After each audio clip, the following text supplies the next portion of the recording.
চিলে কোঠা, লিখেছেন Satyajit Ray. National highway number 40 থেকে ডাইনে রাস্তা ধরে 10 কিলোমিটার গেলেই বক্ষপুর।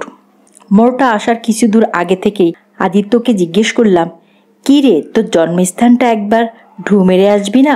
সেই যে ছেড়েছিস, তারপর তো আর আসিসনি। তা আসিনি, বলল আদিত্য। 29 বছর হয়ে গেছে। অবশ্যই আমাদের বাড়িটা নির্ঘাত এখন ধ্বংসস্তূপ। যখন ছাড়ি তখনই বয়স ছিল 200-র মতো। স্কুলটারও যে কি দশা জানি না। বেশি সংস্কার হয়ে থাকলে তা হয়তো চিনতেই পারবো না। ছেলেবেলার স্মৃতি ফিরে পাবো এমন আশা করে গেলে ঠকতে হবে।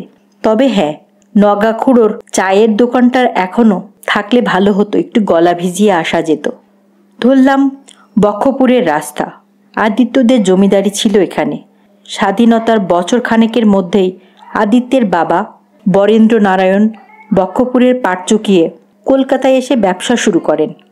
আদিত্য ম্যাট্রিকটা পাশ করেছিল বক্ষপুর থেকেই। কলেজের পড়াশোনা হয় কলকাতায়। তখন আমি ছিলাম ওর সহপাঠী।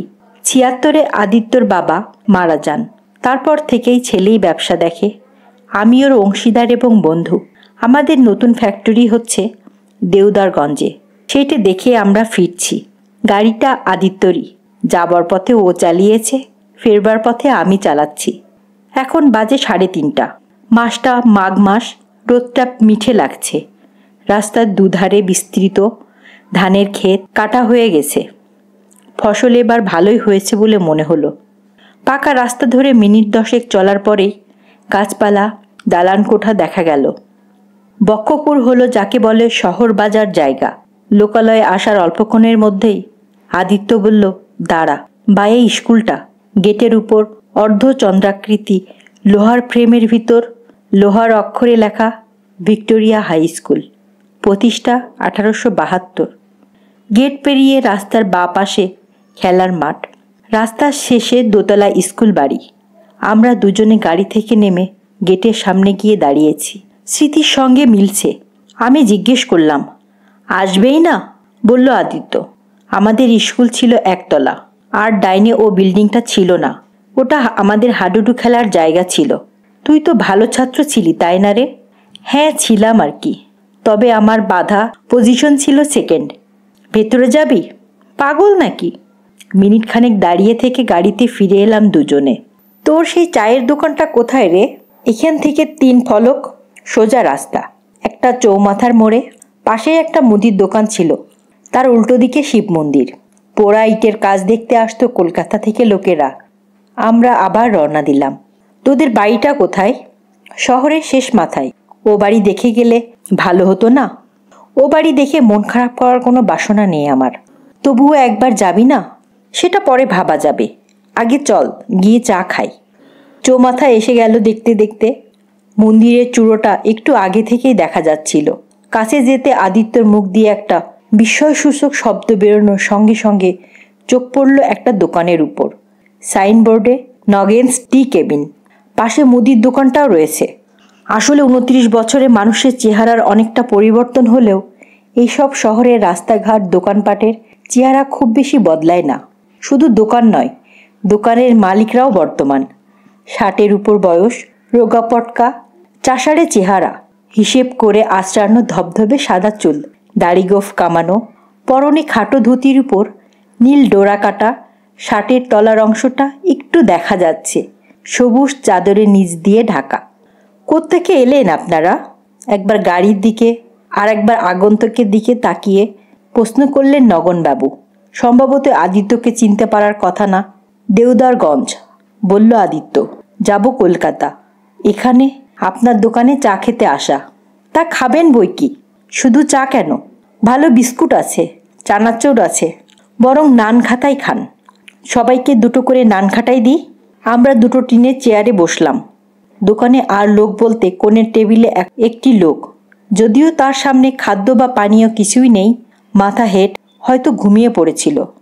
ও সার্নেল মশাই, কোণের ভদ্রলোকটিকে উদ্দেশ্য করে বেশ খানিকটা গলা তুলে বললেন নগেনবাবু।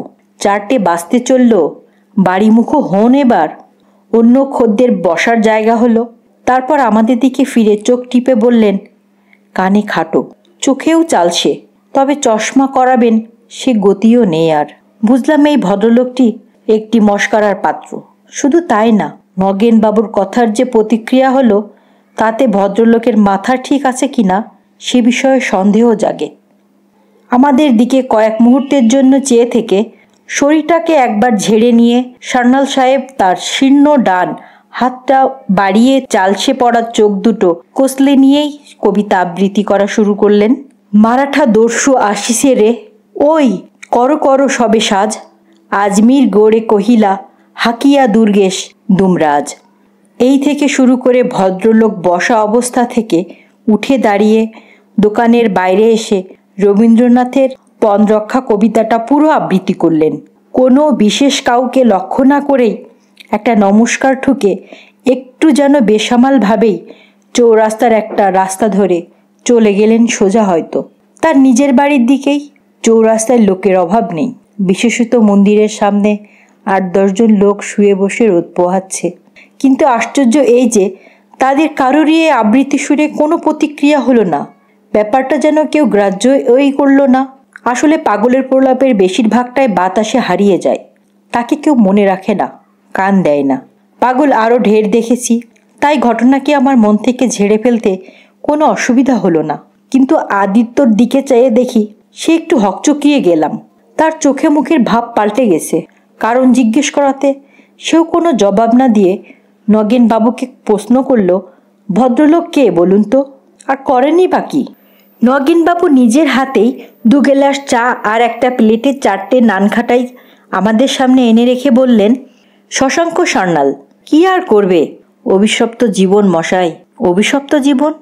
চোখ কানের কথা তো বললুমই, মাথাটাও গেছে বোধ হয়। তবে পুরনো কথা একটিও ভোলেননি। স্কুলে শেখা আবৃত্তি শুনিয়ে শুনিয়ে বক্ষপুরের সকলের কান পচিয়ে দিয়েছে। স্কুল মাস্টারের ছেলে, বাপ মরেছে, অনেক কাল হলো। সামান্য জমি জমা ছিল, একটি মাত্র মেয়ের বিয়ে দিতে গিয়ে তার বেশিরভাগই শেষ হয়ে গেছে। বউটাও মরে গেছে বছর 5 হলো। একটি ছেলে ছিল, বিকম পাশ করে চাকরি পেয়েছিল কলকাতায়। মিনিবাস থেকে পড়ে মারা গেছে গত বছর। সেই থেকেই কেমন যেন হয়ে গেছে। কোথায় থাকেন? যোগেশ কোবরাজের বাড়িতে। যোগেশ কোবরাজ ছিলেন ওর বাপের বন্ধু, তারই বাড়িতে একটা ঘরে থাকেন। ওরা দুবেলা দুটি খেতে দেন। আমার এখানে এসে চা বিস্কুট খান, এই কোণে বসে। পেমেন্টও করা চাই, কারণ আত্মসম্মান বোধটি তো আছে পুরো মাত্রায়। যদিও এভাবে কয়দিন চলবে জানি না, সব মানুষের সময় তো সমান যায় না। আপনারা কলকাতার লোক, ঢের বেশি দেখেছেন আমাদের চেয়ে। আপনাদের আর কি বলবো। যোগেশ কবিরাজের বাড়ি চড়কের মাঠটার পশ্চিম দিকে না? আপনি তো দেখি জানেন মশাই। এককালে যোগাযোগ ছিল একটু। নগেশবাবুর কাছে অন্য খদ্দের এসে পড়ায় আর কথাটি এগোলো না। দাম চুকিয়ে দিয়ে উঠে পড়লাম। গাড়ির চারপাশে ছেলেমেয়েরা একটু জটলাক হয়েছে বলেই মনে হলো। তাদের সরিয়ে দিয়ে গাড়িতে উঠলাম। এবার আদিত্য স্টিয়ারিং ধরল। বলল, আমাদের বাড়িটা একটু ঘুরপ্যাচের রাস্তা, আমিই চালাই। তাহলে বাড়িটা দেখার ইচ্ছে জেগেছে তোর? ওটা এসেনশিয়াল হয়ে পড়েছে। তাকে দেখে মনে হলো আদিত্যকে জিজ্ঞেস করেও ওর এ মত পরিবর্তনের কারণটা এখন জানা যাবে না। ওর স্নায়ুগুলো যেন সব টান টান হয়ে আছে। আমরা রওনা দিলাম। চৌমাথার পূর্বের রাস্তা ধরে কিছু দূর গিয়েই ডাইনে বায়ে খান কয়েক মোড় ঘুরে অবশেষে একটা উঁচু প্রাচীর ঘেরা বাড়ির সামনে এসে পড়লাম। নহবত খানা সমেত জীর্ণ ফটকটায় এসে পৌঁছতে আর একটা মোড় নিতে হলো। 4 মহলা বাড়িটা যে এককালে খুবই জাদ্রেল ছিল সেটা আর বলে দিতে হয় না। যদিও এখন অবস্থাটা কঙ্কালসার। হানাবাড়ি হলেও আশ্চর্য হব না। বাড়ির গায়ে লটকানো একটা ভাঙা সাইনবোর্ড থেকে জানা যায় একটা সময় কোনো এক উন্নয়ন সমিতির অফিস ছিল এখানে। এখন একেবারেই পরিত্যক্ত। ফটক দিয়ে ঢুকে আগাছায় ঢাকা পথ দিয়ে আদিত্য গাড়িটাকে নিয়ে গিয়ে একেবারে সদর দরজার সামনে দাঁড় করালো। চারিদিকে জনমানবের চিহ্ন নেই। দেখে মনে হলো বছর দশকের মধ্যে এ তল্লাটে কেউ আসেইনি। বাড়ির সামনেটায় বাগান ছিল বোঝা যায়, এখানে সেখানে জঙ্গল। তুই কি ভিতরে ঢোকার মতলব করছিস নাকি? আমি জিজ্ঞেস করতেই বাধ্য হলাম, কারণ আদিত্য গাড়ি থেকে নেমে দরজার দিকে এগোচ্ছে। ভেতরে না ঢুকলে ছাদে ওঠা যাবে না। ছাদে? চিলেকোঠায়। রহস্য আরও ঘন করে বলল আদিত্য। অগত্যা আমিও গেলাম পিছন পিছন, কারণ তাকে নিরস্ত্র করা যাবে না বলে তার সঙ্গী হব না এটা তো ঠিক নয়। বাড়ির ভিতরের অবস্থা আরও শোচনীয়। কড়ি বর্গাগুলো দেখে মনে হয় তার আয়ু ফুরিয়ে এসেছে। ছাদ ধসে পড়তে আর বেশি দিন নেই। সামনের ঘরটা বাইরের মহলের বৈঠকখানা, তাতে খানতিনেক ভাঙা আসবাবপত্র কোণের মধ্যে ঠাঁই করা রয়েছে। মেঝেতে সাতপুরু ধুলো। বৈঠকখানার পর বারান্দা পেরিয়ে ঠাকুর দালানের ভগ্নাবশেষ। এখানে কত পুজো, কত যাত্রা, কত কবিগান, পাঁচালি আর কবির লড়াই হয়েছে তার গল্প আদিত্যের কাছে শুনেছে। এখন এখানে পায়রা, ইঁদুর বাদুর আর আরশোলার রাজত্ব। ইটের ফাটলের মধ্যে বেশ কিছু বাস্তু সাপ থেকে থাকলেও পারে। ডাইনে ঘুরে কিছু দূর গিয়েই সিঁড়ি। দৃশ্য এবং অদৃশ্য মাকড়সার জাল দুহাত দিয়ে সরাতে সরাতে আমরা উপরে উঠলাম। দোতলায় আমাদের কোনো প্রয়োজন নেই, তাই ডাইনে ঘুরে আমরা 15 সিঁড়ি উঠে ছাদে উঠলাম। এই সেই চিলেকোঠা। এটা আমার খুব প্রিয় ছিল, বলল আদিত্য। ছেলেবেলায় চিলেকোঠার প্রতি একটা আকর্ষণ থাকে জানিস। আমারও ছিল। বাড়ির সব ঘরের মধ্যে এই ঘরটাতেই সবথেকে বেশি সুযোগ আর বেশি সময় কাটিয়েছি আমি। এই বিশেষ চিলেকোঠাটির একদিকে দেয়ালের খানিকটা অংশ ধসে পড়াতে একটা অকৃত্রিম জানালা সৃষ্টি হয়েছে, যার ভিতর দিয়ে বাইরের আকাশ, মাঠ, ধানকলের খানিকটা অংশ, অষ্টাদশ শতাব্দীর পোড়া ইটের মন্দিরের চূড়ো সবই দেখা যাচ্ছে। সারা বাড়ির মধ্যে এই ঘরটার অবস্থায় সব থেকে বেশি শোচনীয়, কারণ ঝড় ঝঞ্ঝাট এর উপর দিয়েই বেশি যায়। মেঝের চতুর্দিকে খড়কুটো আর পায়রার বিষ্ঠা। এছাড়া এক কোণে আছে একটা ভাঙা আরাম কেদারা, একটা ভাঙা ক্রিকেট ব্যাট, একটা দোমড়ানো বেতের ওয়েস্ট পেপার বাস্কেট আর একটা কাঠের প্যাকিং বক্স। আদিত্য প্যাকিং কেসটা ঘরের একদিকে টেনে এনে বলল, যদি কাঠ ভেঙে পড়ি তাহলে এর উপর ভরসা, দুগ্গা দুগ্গা। উঁচুতে ওঠার কারণ আর কিছুই না, ঘুলঘুলিতে হাত দেওয়া। সেখানে হাত নাড়ানোর ফলে একটি চড়ুই দম্পতির ক্ষতি হলো, কারণ তাদের সদ্য তৈরি বাসাটি স্থানচ্যুত হয়ে মেঝের আরও বেশ খানিকটা জায়গা জুড়ে খড়কুটোই ভরে গেল। যাক বাবা, বুঝলাম আদিত্য যা খুঁজছিস সেটা পেয়েছে। জিনিসটা এক ঝলক দেখে সেটাকে একটা ক্যারামের স্ট্রাইকার বলে মনে হলো, কিন্তু সেটা এখানে লুকানো কেন? আর 29 বছর পর সেটা উদ্ধার করার প্রয়োজনই বা হলো কেন, সেটা বুঝতে পারলাম না। আদিত্য জিনিসটাকে রুমালে ঘষে পকেটে পুরল। ওটা কি জিজ্ঞেস করতে বলল একটু পরেই বুঝবি। নিচে নেমে এসে গাড়িতে উঠে আবার ফিরতি পথ ধরলাম। চৌমাথার কাছাকাছি এসে আদিত্য একটা দোকানের সামনে গাড়িটাকে দাঁড় করানো। নামলাম দুজনে, ক্রাউন জুয়েলার্স। দুজনে গিয়ে ঢুকলাম শ্যাকরার দোকানে। এই জিনিসটা একবার দেখবেন, পকেট থেকে বার করে পুরু চশমা পরা এক বৃদ্ধের হাতে দিলেন। পকেট থেকে বার করে পুরু চশমা পরা বৃদ্ধ মালিকের হাতে জিনিসটা তুলে দিল আদিত্য। ভদ্রলোক চাকতিটা চোখের সামনে ধরলেন। এবার আমি বুঝতে পেরেছি জিনিসটা কি। এ তো অনেক পুরনো জিনিস দেখছি। আগে হ্যাঁ, এই জিনিস তো আজকাল আর সচরাচর দেখা যায় না। এটা যদি একবারটি ওজন করে দেখে দেন। বৃদ্ধ নিক্তিটা কাছে টেনে এনে তাতে কালশিটে পড়া চাকতিটা চাপালেন। নেক্সট স্টপিজ হলো কবিরাজের বাড়ি। আমার মনের কোণে একটা সন্দেহ উকি দিয়েছে, কিন্তু আদিত্যর মুখের ভাব দেখে তাকে আর জিজ্ঞেস করতে পারলাম না। কবিরাজ মশাইয়ের বাড়ির বাইরে 2 বছর দশেকের ছেলে বসে মার্বেল খেলছিল। গাড়ি আসতে দেখে তারা গভীর কৌতূহলের সঙ্গে খেলা ছেড়ে উঠে দাঁড়ালো। তাদের জিজ্ঞেস করতে বলল, সার্নাল মশাই থাকেন সদর দরজা দিয়ে ঢুকে বাঁ দিকের ঘরে। সামনের দরজা খোলাই ছিল।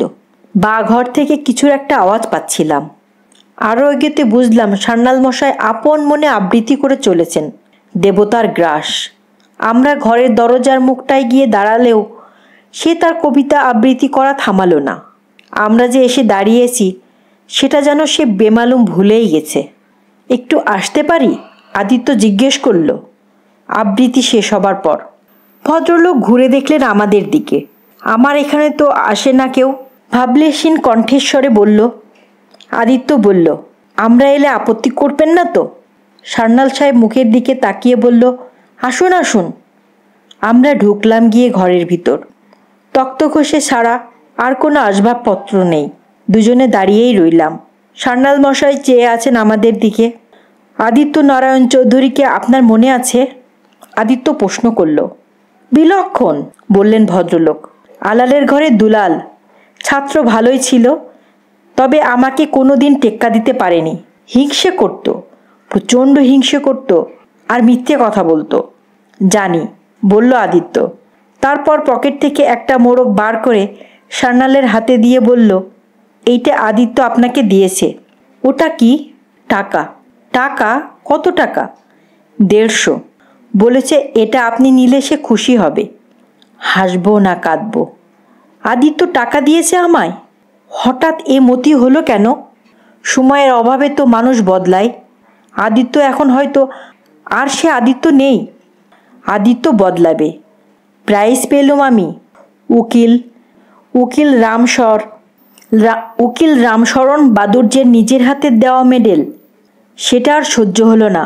সে আমার কাছ থেকে চেয়ে নিয়ে গেল তার বাপকে দেখাবে বলে। তারপরে আর ফেরতই দিল না। বললে পকেটে ফুটো ছিল, গলে পড়ে গেছে। এটা সেই মেডেলেরই দাম। আপনার পাওনা। সান্যালের চোখ কপালে উঠে গেল। ফ্যালফ্যাল করে আদিত্যের দিকে চেয়ে বলল, মেডেলের দাম কী রকম? সে তো বড় জোর 5 টাকা। রূপোর মেডেল তো। রূপোর দাম 30 গুণ বেড়ে গেছে। বটে? আশ্চর্য হলো সে। এ খবর তো জানতুম না। সান্যাল মশাই হাতের 15টা 10 টাকার নোটের দিকে তাকালেন। তারপর মুখ তুলে চাইলেন আদিত্যের দিকে। এবার তার চোখে মুখে এক অদ্ভুত নতুন ভাব। বললেন, এতে যে বড্ড চ্যারিটির গন্ধ আসছে আদিত্য। আমরা চুপ। সান্যাল মিটিমিটি চোখে চেয়ে আছেন আদিত্যের দিকে। তারপর মাথা নেড়ে হেসে বললেন, তোমার ডান গালের এ আঁচিল দেখে নগাখুড়োর চায়ের দোকানেই আমি তোমাকে চিনে ফেলেছি। আমি বুঝেছি তুমি আমায় চেনোনি, তাই সেই প্রাইজের দিনের কবিতাটিই আবৃত্তি করছিলুম, যদি তোমার মনে পড়ে। তারপর এখন দেখলুম তুমি আমার বাড়িতেই এসে গেলে। তখন কিছু পুরনো ঝাল না ঝেড়ে পারলুম না। ঠিক করেছ, বলল আদিত্য। তোমার প্রত্যেকটা অভিযোগ সত্যি, কিন্তু এ টাকা তুমি নিলে আমি খুশি হব। মাথা নাড়লেন শশাঙ্ক সান্যাল। টাকা তো ফুরিয়ে যাবে আদিত্য, বরং মেডেলটা যদি থাকতো তাহলে নিতুম। আমার ছেলেবেলার এই একটি অপ্রিয় ঘটনা আমি ভুলে যেতুম মেডেলটা পেলে। আমার মনে আর কোনো ক্ষেত থাকতো না। চিলে কোঠাতে 29 বছর লুকিয়ে রাখা মেডেল, যার জিনিস তার কাছেই আবার চলে এলো।